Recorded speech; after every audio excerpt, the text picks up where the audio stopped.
Ya, Assalamualaikum warahmatullahi wabarakatuh. Perkenalkan, nama saya Zulhamdi dengan NIM 1920-2040 dari TMM 1. Pada video ini saya akan membahas tentang logaritma. Ya, langsung saja ke pembahasan ya. Jadi, kalau kita membahas tentang logaritma, yang pertama kita lakukan tentu kita harus mengerti apa sih itu logaritma. Nah, jadi simpelnya, kalau misalnya kita punya nih suatu bentuk seperti ini, A sama dengan P pangkat M. Nah, ini tuh bisa kita ubah menjadi P log A sama dengan M. Nah, jadi kita ubah jadi P log A sama dengan M. Nah, kalau di bentuk P log A sama dengan M, P-nya ini itu kita sebut sebagai bilangan pokok. Nah, berarti P-nya ya bilangan pokok, sedangkan A-nya itu disebut sebagai logaritma atau numerus. A-nya ini. Kemudian M adalah hasil logaritma. Jadi misalnya P log A sama dengan M, berarti hasil logaritmanya itu adalah M. Nah, oke. Kemudian kalau misalnya kalau kita sering membaca tentang logaritma, kita mulai membaca logaritma, kita itu ada namanya logaritma basis 10 atau misalnya 10 log A ya di sini. Nah, itu di buku-buku atau misalnya eh, di jurnal atau di buku SMP atau SMA itu biasanya kalau 10 log A sama dengan M seperti ini, itu kita 10-nya nggak usah ditulis. Jadi kita tinggal nulis log A aja sama dengan M. Jadi maksudnya di sini itu sama dengan 10 log A sama dengan M. Oke. Contohnya nih ya. 10 log A, 10 log 3 ya. Jadi kita nggak usah tulis 10 log 3, jadi tinggal tulis log 3-nya aja. Begitu juga dengan 10 log 5. Kita tulisnya log 5 aja, nggak usah ditulis 10-nya lagi. Ini untuk mengefisienkan ya. Oke. Nah, seperti halnya dengan bentuk bilangan-bilangan lain, aljabar ini tuh aljabar maaf, logaritma itu punya sifat-sifat tersendiri. Nah, sifat yang pertama itulah P log A dikali B itu sama dengan P log A ditambah P log B. Jadi ini dipisah aja terus kemudian ditambahkan. Ya, seperti ini. Kemudian ada lagi P log A bagi B atau per B itu sama dengan P log A dikurang P log B. Kemudian ada lagi yang ketiga itu adalah P log A pangkat N itu sama dengan N dikali P log A. Jadi pangkat N-nya ini itu kita bisa dipindahkan ke depan atau dikalikan ke P log A-nya itu. Kemudian ada lagi yang keempat, itu adalah P log N akar A pangkat M itu sama dengan P log A pangkat M per N. Nah, kemudian pangkat M per N-nya ini pindah ke sini, pindah ke samping atau ke kirinya dari P log A. Itu sama aja dengan sifat ketiga ya, tapi hanya mengubah sedikit bentuk eksponensialnya saja. Oke, biar kita lebih memahami sifat-sifat ini. Oh iya, sebelumnya sifat-sifat ini sebenarnya nggak cuma 4 ya teman-teman. Itu ada banyak. Jadi, tapi ini yang paling mendasar ya. Kalau misalnya kita dikasih soal-soal logaritma, kita cukup punya 4 yang dasar ini aja sebenarnya kita udah lumayan bisa ngerjain soal-soal yang sederhana sampai ke taraf menengah. Oke, biar lebih mudah lagi kita memahami konsep yang tadi, sifat-sifatnya itu kita langsung saja ke contoh soalnya, oke? Oke, yang pertama, misalnya jika 2 log X itu sama dengan 3, berapakah nilai X? Oke ya. Jadi sebelumnya kita bikin sedikit coret-coretan dulu di sini. Oke, pulpen. Tadi kita udah sepakat ya kalau misalnya dari definisi logaritma itu kalau misalnya kita punya pangkat 2 pangkat 3 ya misalnya itu uh, sama dengan 8 kan. Oke.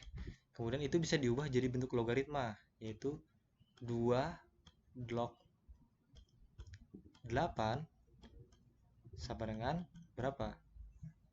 Nah, sama dengan 3. Nah, jadi kita tuh bisa mengubah bentuk eksponensial yang seperti ini ke dalam bentuk logaritma. Dan begitu juga sebaliknya. Yang penting kita ingat ini aja. Jadi itu adalah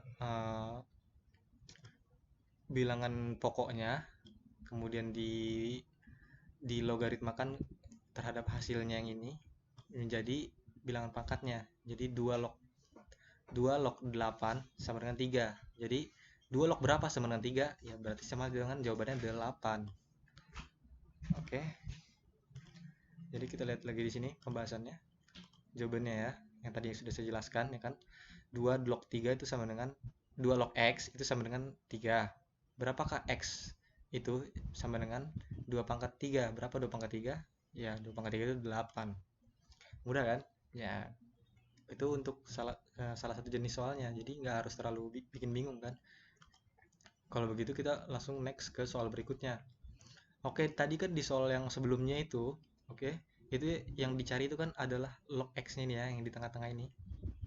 Bagaimana jika yang ditanya adalah hasilnya, hasil dari logaritmanya? Oke, balik lagi ke definisi dari logaritma yang tadi udah pertama kali aku jelaskan ya.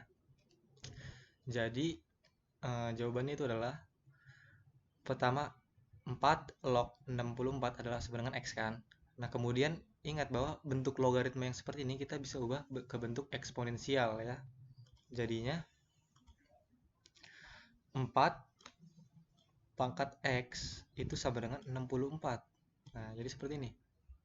Itu bisa diubah jadi 4 log 64 sama dengan X. Itu kita bisa ubah menjadi 4 pangkat X sama dengan 64. Nah, kemudian berapakah 4 pangkat berapa nih kira-kira hasilnya 64? Nah, ini kan kita sebenarnya udah tinggal mencoba-coba aja ini. Kira-kira 4 pangkat berapa ya? Kalau misalnya 4 pangkat 1 kan 4 pangkat 1 itu sama dengan 4 ya. Bagaimana dengan 4 pangkat 2? 4 pangkat 2 16. Terus kalau 4 pangkat 3 berapa? Ya, 4 pangkat 3 itu berarti kan 64. 4 kali 4 kali 4 atau 16 kali 4 ya. Itu sama dengan 64. Jadi X itu sama dengan ya 4 pangkat 3. Berarti X sama dengan 3 ya.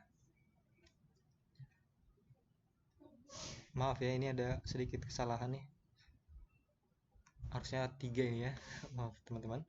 Oke, kita lanjut ke soal berikutnya lagi biar lebih memahami.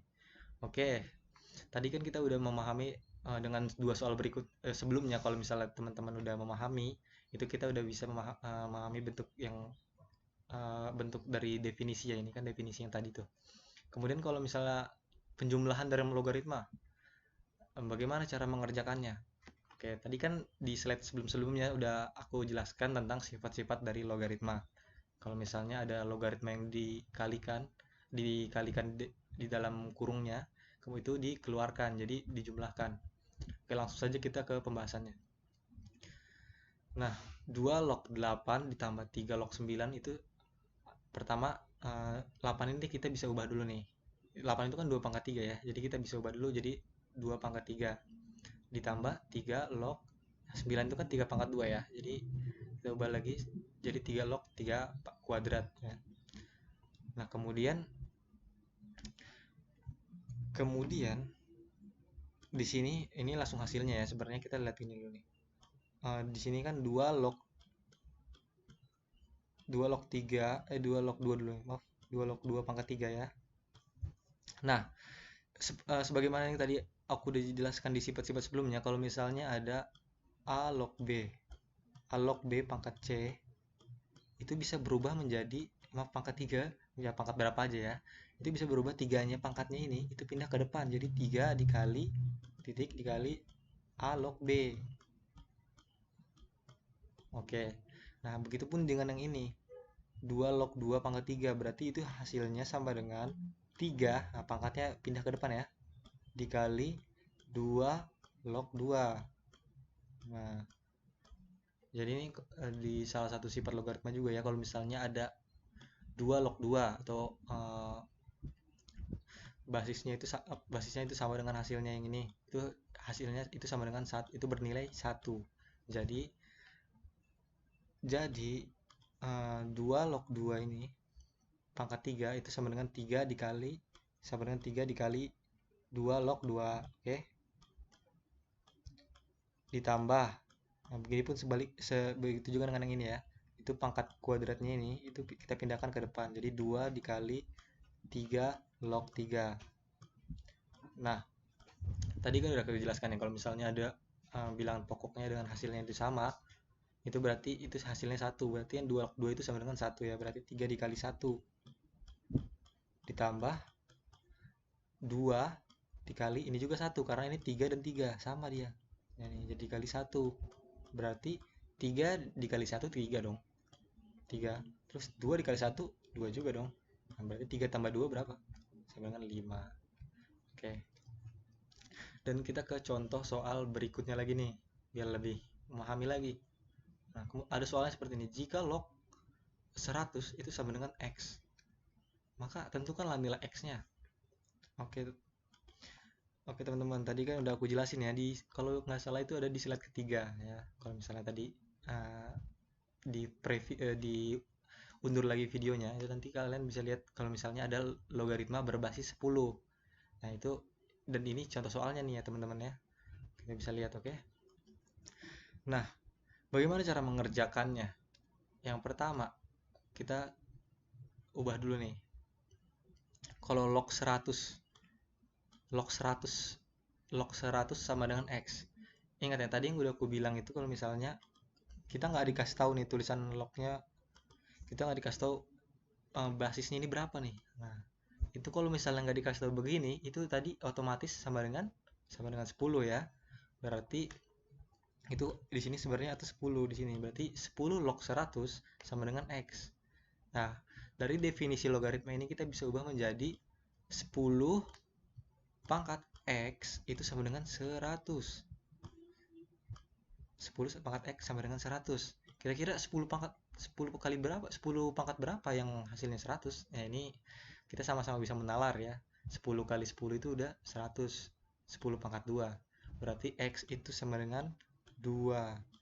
Ya, jadi 10 pangkat 2.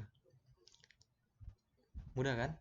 Ya, jadi sekian saja pembahasan tentang logaritma dari saya. Mohon maaf apabila ada kesalahan atau mungkin gangguan dalam membuat dalam video ini. Sekian dan terima kasih. Wassalamualaikum warahmatullahi wabarakatuh.